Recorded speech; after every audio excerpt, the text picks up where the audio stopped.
இந்த உரிமை தொகையை மேம்படுத்தணும்னு நாம் செயல்பட்டு வந்தால் அதுக்கு எதிராக டெல்லியில் இருக்கக்கூடிய ஒரு கூட்டமும் தமிழ்நாட்டில் அவங்களுக்கு அடிமையாக இருக்கக்கூடிய இன்னொரு கூட்டமும் எதிர்வரும் சட்டமன்ற தேர்தலை காரணம் காட்டி அடுத்த 3 மாதத்துக்கு இந்த மகளிர் உரிமை தொகையை நிறுத்த சூழ்ச்சி செய்கிறதா தகவல் வருது.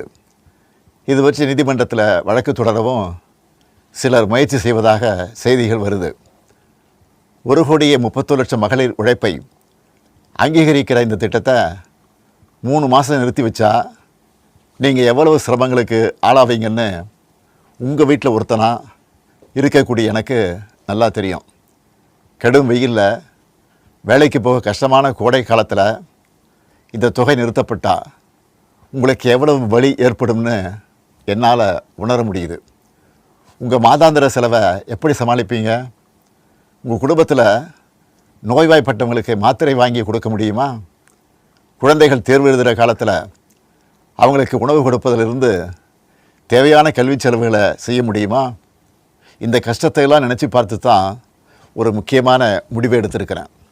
அதன்படி இந்த பிப்ரவரி மாதம் மட்டும் இல்லாமல் அடுத்த 2 மாதம், அதாவது மார்ச் ஏப்ரலுக்கான உரிமை தொகை தவணைகளை சேர்த்து 3,000 ரூபாயும் கூடுதலாக கோடைக்கால செலவுகளை கருத்தில் கொண்டு மேலும் 2,000 ரூபாய் சிறப்பு தொகையும் சேர்த்து இந்த பிப்ரவரி மாதம் 5,000 ரூபாயை சிறப்பு மகளிர் உரிமை தொகையாக 1,31,00,000 பெண்களுக்கு வழங்க உத்தரவிட்டிருக்கிறேன். இந்த தருணத்தில் இன்னொரு அன்பான வேண்டுகோள். இந்த 5,000 ரூபாயை அடுத்த 3 மாதத்துக்கு நீங்கள் பயன்படுத்திக்கணும் என்பதால் கொஞ்சம் கவனமாக செலவு பண்ணுங்கள். முடிஞ்ச அளவுக்கு சேமிக்கவும் பாருங்கள்.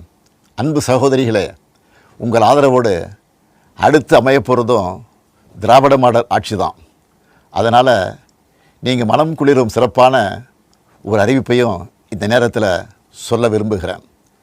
அடுத்த திராவிட மாடல் 2.0 ஆட்சி காலத்தில் உங்களுடைய உரிமை தொகை 2,000 ரூபாயாக உயர்த்தி வழங்கப்படும்.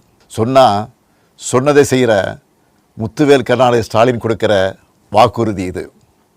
இதையும் எப்படி பண்ணுவோம்னு சிலர் கேட்கலாம்.